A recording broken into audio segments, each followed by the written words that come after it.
నమస్కారం ఐటీవీ వార్తలకు స్వాగతం. ముందుగా వార్తల్లోని ముఖ్యాంశాలు. టీడీపీ కార్యకర్తలకు సీఎం చంద్రబాబు ఆత్మీయ విందు. అమరావతిలో సీనియర్ కార్యకర్తలతో ప్రత్యేక సమావేశం.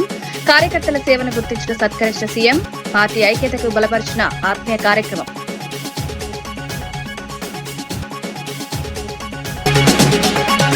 కేటీఆర్ పై ప్రేమ ఎక్కువంటూ సీఎంపై సంజయ్ విమర్శ. కేసులపై దృష్టి పెట్టాలని నిలదీత. ప్రాధాన్యతపై ప్రశ్నలు లేవెత్తిన మంత్రి. రాజకీయ కుమ్మక్కు ఉందని ఆరోపణలు.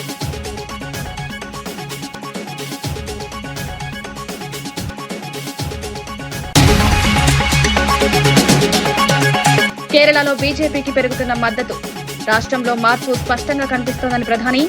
అభివృద్ధి కోసం ప్రజలు బీజేపీ వైపు మొగ్గు. రాబోయే ఎన్నికల్లో మంచి ఫలితాలపై ఆశాభావం.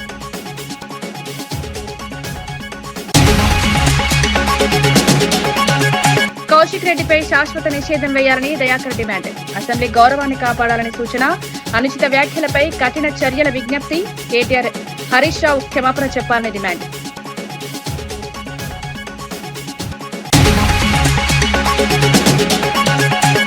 మెట్రో టేకోవర్పై సీఎంపై కేటీఆర్ ఆరోపణలు. ప్రజలపై అప్పు మోపుతున్నారని విమర్శ. భూముల కోసం కుట్ర జరుగుతోందని వ్యాఖ్య. ప్రభుత్వం వెంటనే స్పష్టతనివ్వాలని demand.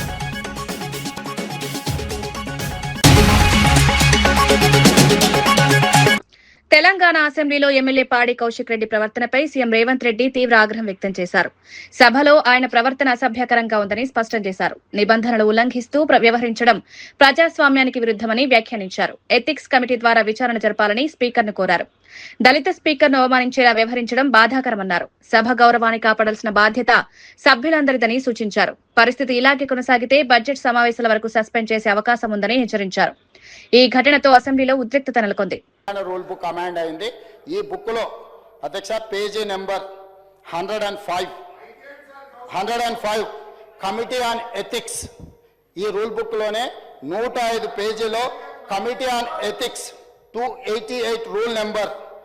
The committee shall examine every complaint concerning the unethical conduct of a member both within and outside the house referred to it by speaker or the house are taken by suo motu. దీన్ని తీసుకోవాల్సిందిగా అదే విధంగా మా legislative affairs minister request చేస్తున్నా. దీంట్లో sub class 289 sub class 2 the house may also refer complaint of unethical conduct of a member on a motion to the committee for inquiry and report. అధ్యక్ష, నేను ఒకటే మాట, డైరెక్ట్గా మా సభ్యులు వారు చేసిన విధానాన్ని, వారు వ్యవహరించిన తీరును చూసి శాసనసభ సభ్యత్వాన్ని రద్దు చేశాడని మా వాళ్ళు మాట్లాడి, నేను అట్లా నియమ నిబంధనలకు వ్యతిరేకంగా చర్యలు తీసుకోమని నేను అడిగాను. ఇది కమిటీ ఆన్ ఎథిక్స్కి వారి వ్యవహార శైలిని, ఈ సభలో అన్ని కెమెరాలు ఉన్నాయి, ఈ కెమెరాలలో వారు వ్యవహరించిన తీరు మొత్తం రికార్డ్ అయింది. ఈ అన్ని ఆధారాలను ఈరోజు ఈ సభ ద్వారా మోషన్ మూవ్ చేసి లెజిస్లేటివ్ అఫైర్స్ మినిస్టర్ ఆ ఎథిక్స్ కమిటీకి మీరు రెఫర్ చేసి ఎథిక్స్ కమిటీ ఇచ్చే రికమెండేషన్స్ మీద పాడి కౌశిక్ రెడ్డి గారి మీద చర్యలు తీసుకోవాల్సిందిగా ఆ కమిటీని కూడా, ఇప్పుడు కమిటీ లేదని వారు చెప్పారు, సమయానికి బాగా గుర్తు చేశారు అధ్యక్ష.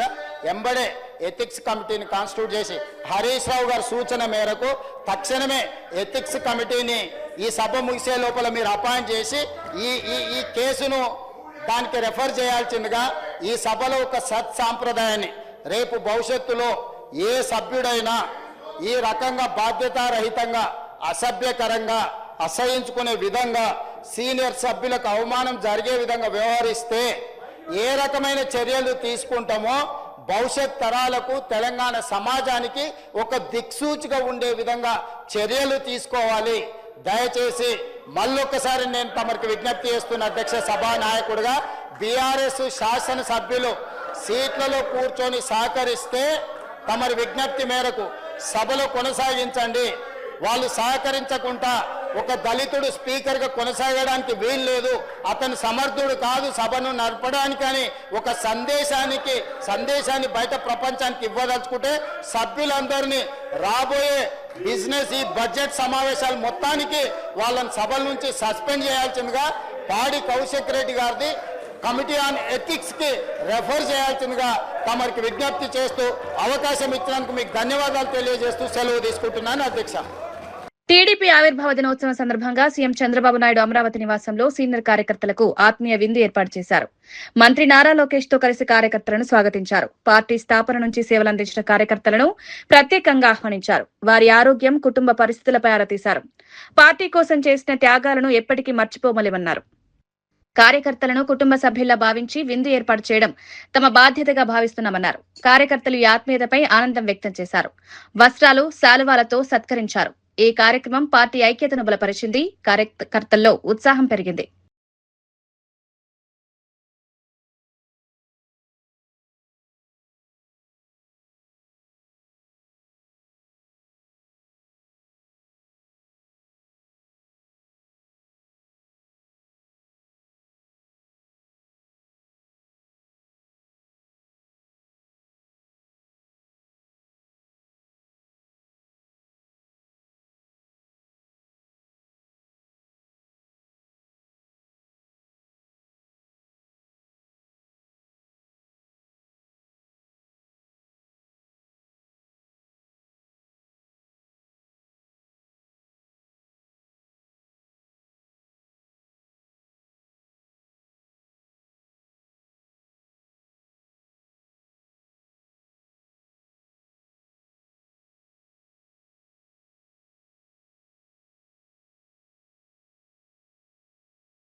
సీఎం శ్రీహరిపై అనుచిత వ్యాఖ్యలు చేసిన కౌశిక్ రెడ్డిని అసెంబ్లీ నుంచి శాశ్వతంగా బహిష్కరించాలని టీపీసీసీ నేత చెనగాని దయాకర్ రెడ్డి డిమాండ్ చేశారు. కౌశిక్ రెడ్డి ప్రవర్తన అసభ్యకరంగా ఉందని, ఎమ్మెల్యేగా ఉండే అర్హత లేదని తీవ్రంగా విమర్శించారు. ఆయనను వీధి రౌడీలా ప్రవర్తిస్తున్నారన్నారు. కేటీఆర్, హరీష్ రావు కూడా కడియం శ్రీహరికి బహిరంగ క్షమాపణ చెప్పాల్సిన కోరారు. అసెంబ్లీ గౌరవాన్ని కాపాడాల్సిన బాధ్యత అందరికీ ఉందన్నారు. అనేది చాలా సిగ్గుగా ఉంది. ఇలాంటి పొగరుబోతూ మదమెక్కిన ఆంబూతుల్ని అసెంబ్లీకి రాకుండా అడ్డుకట్టవేయాలని, శాశ్వతంగా బహిష్కరించాలని మీకు స్పీకర్ గారికి విజ్ఞప్తి చేస్తా ఉన్నాం. వీధి రౌడీగా, బజారు రౌడీగా వ్యవహరిస్తూ అసెంబ్లీ ప్రతిష్టను దిగజారేటట్టు మాట్లాడినటువంటి పాడి కౌశిక్ రెడ్డి పైన తక్షణం చర్యలు తీసుకోవాలని కూడా మేము కోరుతా ఉన్నాం. ఇవాళ పాడి కౌశిక్ రెడ్డి మాట్లాడిన మాటల వెనుక హరీష్ రావు, కేటీఆర్ హస్తం ఉందనేది కూడా మాకు అర్థమవుతా ఉంది. మరి ఇలాంటి పొగరుబోతు ఆంబోతుల పట్ల బీఆర్ఎస్ పార్టీ వైఖరి కూడా ప్రకటించాల్సిన అవసరం ఉందని కూడా మేము కోరుతా ఉన్నాం. ఇవాళ నిండు అసెంబ్లీలో ఇవాళ మాట్లాడే విధానం చూస్తుంటే తెలంగాణ సభ్య సమాజం తలదించుకోలే వ్యవహరిస్తున్నటువంటి పాడి కౌశిక్ రెడ్డిని తక్షణం బహిష్కరించాలని కూడా కోరుతా ఉన్నాం. అతడు ఎమ్మెల్యేగా ఉండే అర్హత కూడా లేదని కూడా మేము కోరుతా ఉన్నాం. కాబట్టి హుజూరాబాద్ ఎమ్మెల్యే అసెంబ్లీకి రాకుండా శాశ్వతంగా బహిష్కరించాలని, అతడు ఎన్నికల్లో పోటీ చేసే విధంగా కూడా చర్యలు తీసుకోవాలని కూడా మేము కోరుతా ఉన్నాం. ఇది చాలా సిగ్గుగా ఉంది. సభ్య సమాజంలో ఇవాళ ప్రతిపక్షంలో ఉండి కూడా ఇవాళ ప్రతిపక్షం ప్రజల పక్షం అనే విధంగా సమస్యలను ప్రభుత్వం దృష్టికి తీసుకురాకుండా ఇవాళ సభను తప్పుదోవ పట్టించే విధంగా సభ్యులపై అనుచితంగా మాట్లాడే విధంగా బీఆర్ఎస్ నాయకులు చేస్తున్న అరాచక విధానాన్ని తెలంగాణ ప్రజలు గమనిస్తా ఉన్నారు.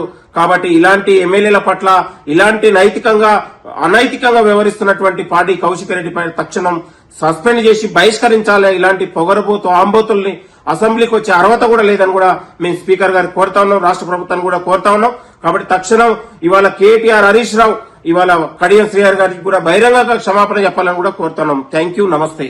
లోక్ అదాలత్ ద్వారా కేసులను వేగంగా పరిష్కరించుకోవచ్చని హైకోర్టు న్యాయమూర్తి జస్టిస్ శామ్ కోషి తెలిపారు. గద్వాల కోర్టు ప్రాంగణంలో నిర్వహించిన జాతీయ మెగా లోక్ అదాలత్ కార్యక్రమాన్ని ప్రారంభించారు. ఈ సందర్భంగా జిల్లాలో 5,345 కేసులు పరిష్కరించడం గర్వకారణమని పేర్కొన్నారు.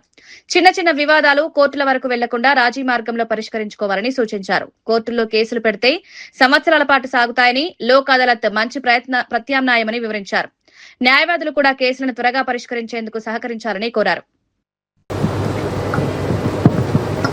My Lord, Sri Honorable Chief Guest of this function, Sri Justice P. Shyam Koshi, advocates assembled here and the litigant public, a warm welcome to you.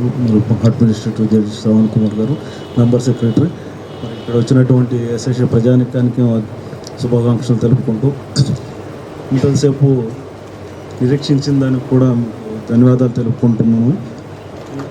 ఇలా here we are having 8 courts similar, Principal District Court, Additional Court. Total pendencies 7,846 as on today. Principal District Court 237, First Additional Court 162, Poxo Court 110, Principal Senior Civil Court 366, Additional Senior Civil Court 310, Principal Junior Civil Court 2,244. Total 7,846 million, out of which 3,253 civil, 4,593 criminal. అసెంబ్లీలో ప్రతిపక్ష ప్రశ్నలను ప్రభుత్వం కావాలనే వాయిదా వేస్తోందని మాజీ మంత్రి సబితా ఇంద్రారెడ్డి మండిపడ్డారు. ప్రతిపక్షం అడిగే ప్రశ్నలకు సమాధానం చెప్పలేక ప్రభుత్వం వెనుకడుగు వేస్తోందని విమర్శించారు. ముఖ్యంగా మైనింగ్ అంశంలో భారీ అక్రమాలు జరుగుతున్నాయని ఆరోపించారు. అనుమతులు లేకుండా మైనింగ్ కొనసాగుతున్నా కేవలం జరిమానాలు వేసి వదిలేస్తున్నారన్నారు. దీని వెనుక ఉన్న పెద్దల పాత్రపై అనుమానాలు వ్యక్తం చేశారు. ప్రభుత్వం తన తప్పులను కప్పిపుచ్చుకునే ప్రయత్నం చేస్తోందని ఆరోపించారు. అసెంబ్లీ వ్యవహారాల్లో పారదర్శకత ఉండాలని డిమాండ్ చేస్తుందనేది అర్థమవుతున్న సందర్భం. ఈరోజు నేను హరీష్ రావు గారు లేవనెత్తిన అంశం ఏదైనా కూడా అసెంబ్లీలో బయట జరుగుతున్న అవినీతిని అసెంబ్లీలో ప్రస్తావించాలని ప్రయత్నం చేస్తూ ఉంటాం. 1 కాదు 2 కాదు, చాలా చాలా చాలా అవినీతికి సంబంధించిన సంఘటనలు గతంలో బయట పెట్టున్నాం. హెల్త్ పాలసీ కానివ్వండి, సింగరేణికి సంబంధించింది కానివ్వండి, తర్వాత మున్సిపల్ అడ్మినిస్ట్రేషన్లో సంబంధించింది కానివ్వండి, ఇవన్నీ అడుగుతున్న సందర్భంలో ప్రభుత్వం నుండి సమాధానం ఉండదు. నిన్న ఈరోజు ఇసుకకు సంబంధించింది కానివ్వండి, నిన్న హరీష్ రావు గారు ఒక విషయాన్ని ప్రస్తావించినప్పుడు దానికి సమాధానం చెప్పాలి, లేదంటే హౌస్ కమిటీ వేయాలి. కానీ దానికి సమాధానం చెప్పకుండా నియోజకవర్గాల పునర్విభజనపై సీఎం రేవంత్ రెడ్డి ప్రజలను తప్పుదోవ పట్టిస్తున్నారని బీజేపీ ఎంపీ లక్ష్మణ్ విమర్శించారు. పునర్విభజనల వల్ల తెలంగాణలో అసెంబ్లీ స్థానాలు 119 నుంచి 179కి పెరిగే అవకాశం ఉందన్నారు. పార్లమెంటు స్థానాలు కూడా పెరుగుతాయన్నారు. ఈ ప్రక్రియతో ఎస్సీ ఎస్టీలకు ప్రాతినిధ్యం పెరుగుతుందని పేర్కొన్నారు. అభివృద్ధి దిశగా ఇది కీలక నిర్ణయమని వివరించారు. కాంగ్రెస్ పార్టీ ఈ ప్రక్రియను అడ్డుకోవాలని ప్రయత్నించడం సరికాదని విమర్శించారు. ఇవాళ మన డ్యూరేషన్ ఆఫ్ అసెంబ్లీ కానీ లోక్సభ కానీ 5 years అండ్ టైం చాలా స్పష్టంగా రాజ్యాంగంలో ఫిక్స్ చేసి ఉన్నారు. 5 సంవత్సరాలు మించి ఉండడానికి వీల్లేదని. కానీ దురదృష్టవశాత్తు 1977లో ఎమర్జెన్సీ విధించి ఇందిరాగాంధీ తన పదవీ కాలాన్ని మరి 42nd కాన్స్టిట్యూషనల్ అమెండ్మెంట్ చేసి 6 సంవత్సరాలు పొడిగించుకున్నారు. అంటే రాజ్యాంగాన్ని సవరించి యాక్చువల్ రాజ్యాంగం ప్రకారంగా ఈ ఆర్టికల్ 83 పార్లమెంటుకు, ఆర్టికల్ 172 అసెంబ్లీలకు మన పదవీ కాలం 5 సంవత్సరాలు. దాన్ని రాజ్యాంగాన్ని సవరించి ఆ రోజు 42nd అమెండ్మెంట్ ద్వారా 6 సంవత్సరాలు చేస్తుంది. నుంచి ఎంపీలుగా మీరు చట్టసభలు అడుగు పెడితే ఎందుకు మీకు కంటగింపు? ఇవాళ అమిత్ షా గారు చాలా స్పష్టంగా ఈ సమావేశాన్ని తీసుకొస్తామంటే దాటవేస్తున్నారు.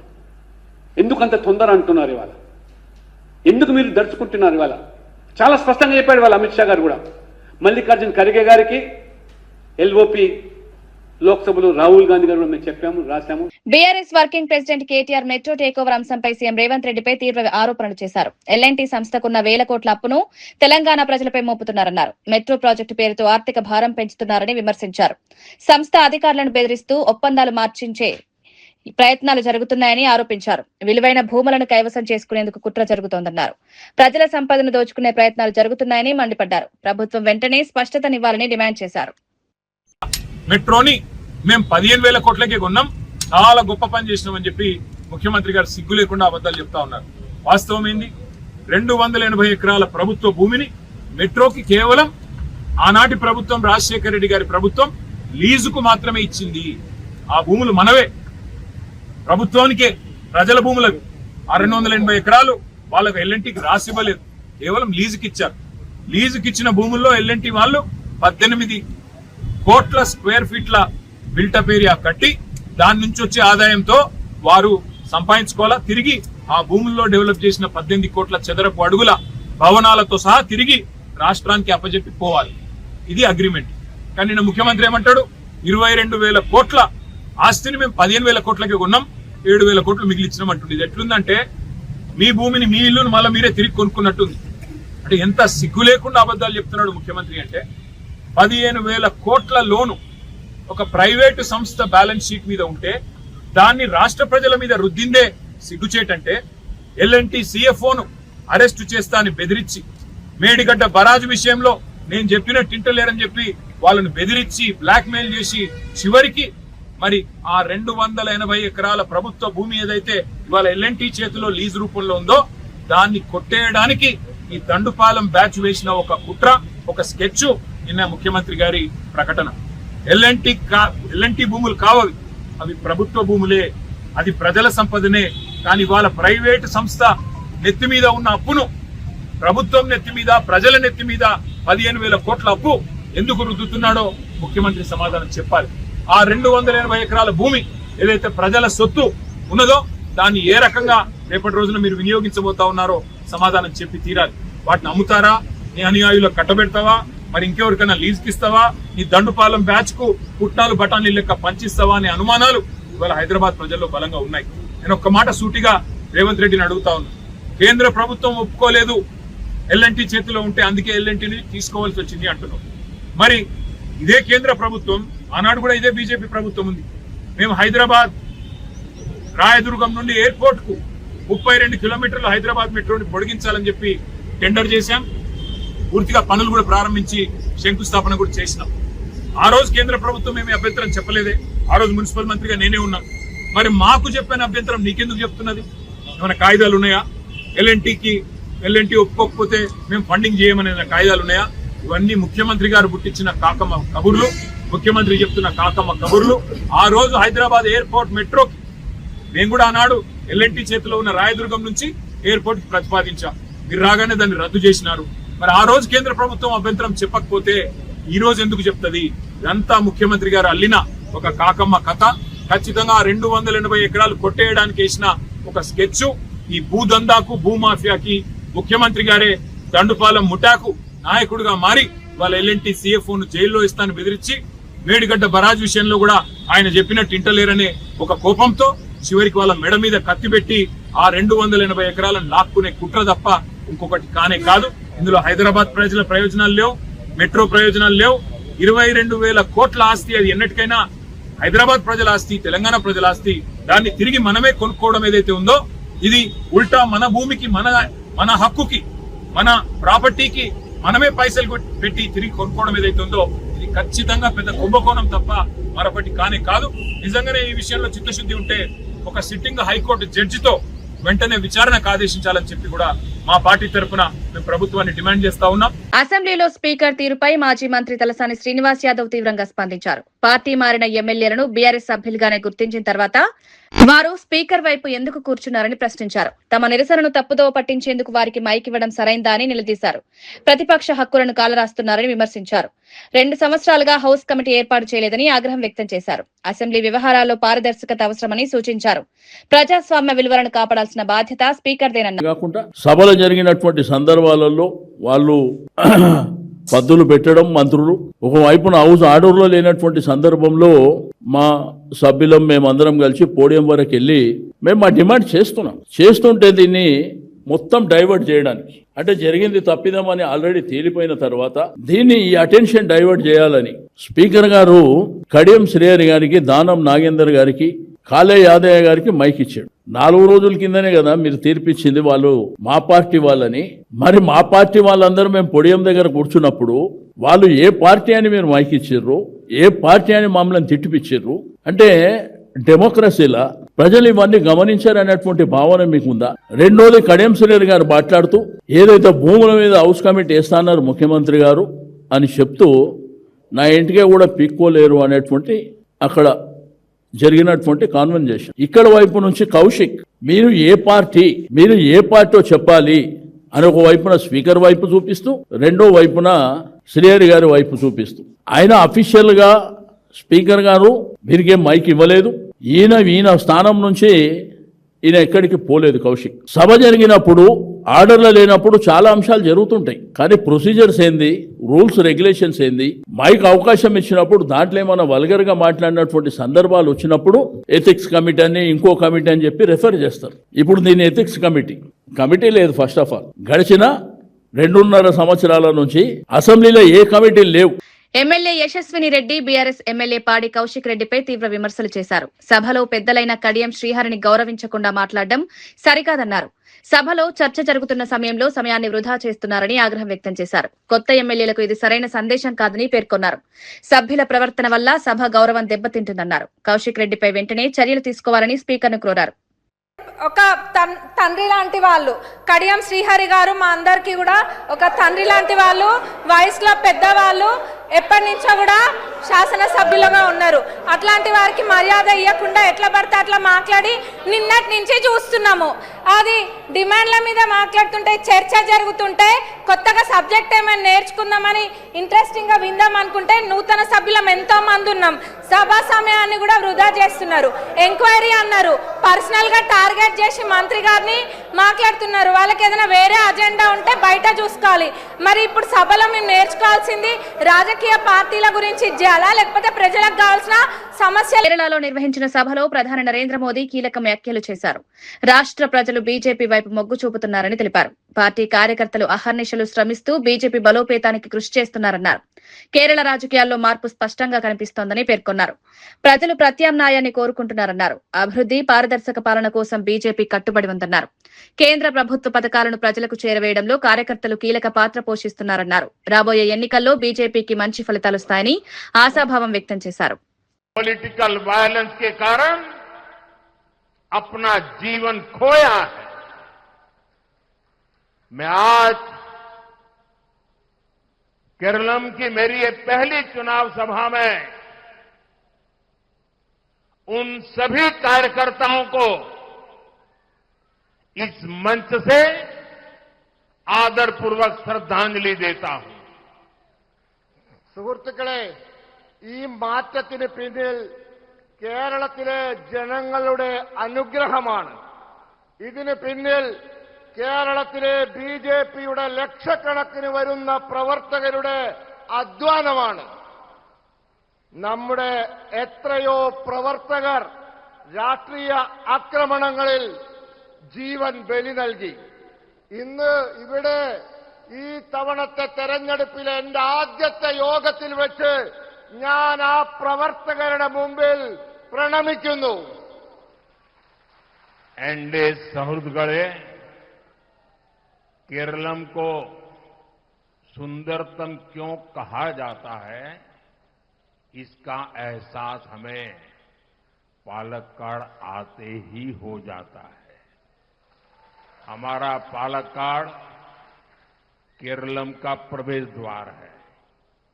यहां प्रकृति की अद्भुत सुंदरता भी है, केरलम की प्राचीन जीवन संस्कृति भी है, और ये केरलम की प्रतिभा और परिश्रम का एक बड़ा केंद्र भी है। यहां कल्पाती मंदिर का महत्व बताते हुए काशी का उदाहरण दिया जाता है। काशी का सांसद होने के नाते ये मेरे लिए और भी विशेष है। സുഹൃത്തുക്കളെ, കേരളം സുന്ദരമാണ് എന്ന് എന്തുകൊണ്ട് പറയുന്നു? ഇതിന്റെ തെളിവ് కేంద్ర మంత్రి బండి సంజయ్ సీఎం రేవంత్ రెడ్డిపై తీవ్ర విమర్శలు చేశారు. కేటీఆర్ పై సీఎం ప్రత్యేక శ్రద్ధ చూపుతున్నారని ఆరోపించారు. కాళేశ్వరం ప్రాజెక్టుపై చూపుతున్న దృష్టి డ్రగ్స్ కేసులు, ఈ ఫార్ములా, ఫామ్ హౌస్ కేసులపై ఎందుకు లేదని ప్రశ్నించారు. ప్రభుత్వ ప్రాధాన్యతలు సరిగా లేవన్నారు. హరీష్ రావు వంశంలో కేటీఆర్ అప్రమత్తంగా ఉండాలని సీఎం సూచిస్తున్నారని విమర్శించారు. ఇది రాజకీయంగా కుమ్మక్కు సంకేతమని పేర్కొన్నారు. ప్రజల దృష్టి మళ్లించేందుకు ప్రభుత్వం ప్రయత్నిస్తోందని ఆరోపించారు. ఈ ఫార్ములా మీద ఎందుకు లేదు, ఫామ్ హౌస్ కేసు మీద ఎందుకు లేదు, కరెంటు కొనుగోలు మీద నివేదిక వచ్చింది ఆల్రెడీ, దాని మీద ఎందుకు లేదు? మళ్ళీ ముఖ్యమంత్రి గారు కేటీఆర్ అనేది సలహా ఇస్తున్నారు. చూసారా, చాలాసార్లు సలహా ఇస్తున్నాడు. హరీష్ రావు పట్ల జాగ్రత్తగా ఉండు అంటున్నాడు. అంటే ఎంత అలర్ట్ చేస్తున్నాడు కేటీఆర్ గారు, ఎంత కాపాడే ప్రయత్నం చేస్తున్నాడు రాష్ట్ర ముఖ్యమంత్రి గారు. హరీష్ రావు విషయంలో అలర్ట్గా ఉండు అంటున్నాడు.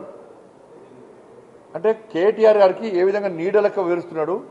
ఆయనకు రక్షణ కవచం, ఈయనకు రక్షణ కవచం. ఇక కేటీఆర్ అనే వ్యక్తి బండి సంజయ్ నా మీద మారుతాడు. ఇంకా మీరు ఒకటి,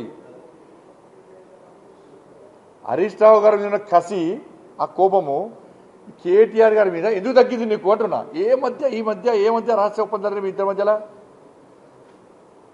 విమర్శలు ఎందుకు తగ్గించినావు, ఆరోపణలు ఎందుకు తగ్గించుకున్నావు, కేసులు ఏమైనాయి? ఓ ఈ ఫార్ములా కథం, కేసు ఏమైనా కేసు ఏమైంది నీది? డ్రగ్స్ కేసు నేను మళ్ళీ అంటున్నా, అకున్ సబల్వాల్ గారి రిపోర్టు బయటపెట్టు నీ దమ్ముంటే. నువ్వు కేటీఆర్ ఒక్కటి కాదు అనుకుంటే అకున్ సబల్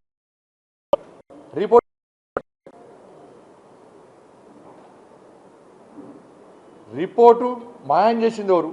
పట్టుకరా. నువ్వు మళ్ళీ విచారణ జరపకియా, నువ్వు విచారణ ఏమద్దు, డ్రగ్స్ విచారణ జరపకు. నువ్వు అకున్ సబల్వాల్ రిపోర్ట్ బయట పెట్టికంటే తెలుసు. రాష్ట్ర ముఖ్యమంత్రి, ఒక ముఖ్యమంత్రి స్థాయిన వ్యక్తి అకున్ సబల్వాల్ రిపోర్ట్ ఏమి ఇచ్చాడో తెలుసు, దాన్ని ఎవరో తెలుసు. ఆ వ్యక్తిని కాపాడే ప్రయత్నం చేస్తున్నాడు. కాబట్టి ఇద్దరు ఒకటే. ముగించే ముందు ముఖ్యాంశాలు మరోసారి. టీడీపీ కార్యకర్తలకు సీఎం చంద్రబాబు ఆత్మీయ విందు. అమరావతిలో సీనియర్ కార్యకర్తలతో ప్రత్యేక సమావేశం. కార్యకర్తల సేవను గుర్తించిన సత్కరించిన సీఎం. పార్టీ ఐక్యతకు బలపరిచిన ఆత్మీయ కార్యక్రమం.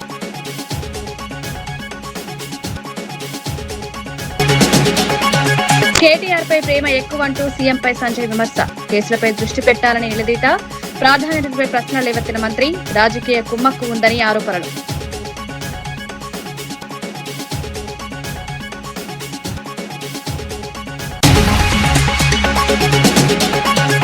కేరళలో బీజేపీకి పెరుగుతున్న మద్దతు. రాష్ట్రంలో మార్పు స్పష్టంగా కనిపిస్తోందని ప్రధాని. అభివృద్ధి కోసం ప్రజలు బీజేపీ వైపు మొగ్గు. రాబోయే ఎన్నికల్లో మంచి ఫలితాలపై ఆశాభావం.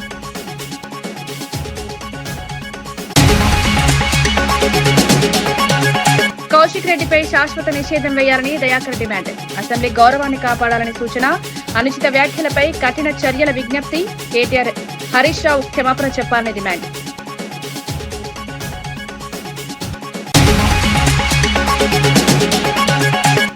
మెట్రో టేకోవర్ పై సీఎంపై కేటీఆర్ ఆరోపణలు. ప్రజలపై అప్పు మోపుతున్నారని విమర్శ.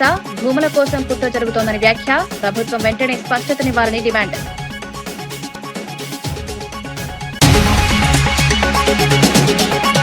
ఇవి ఈనాటి వార్తా విశేషాలు. మరో బులెటిన్లో మళ్ళీ కలుద్దాం. నమస్కారం.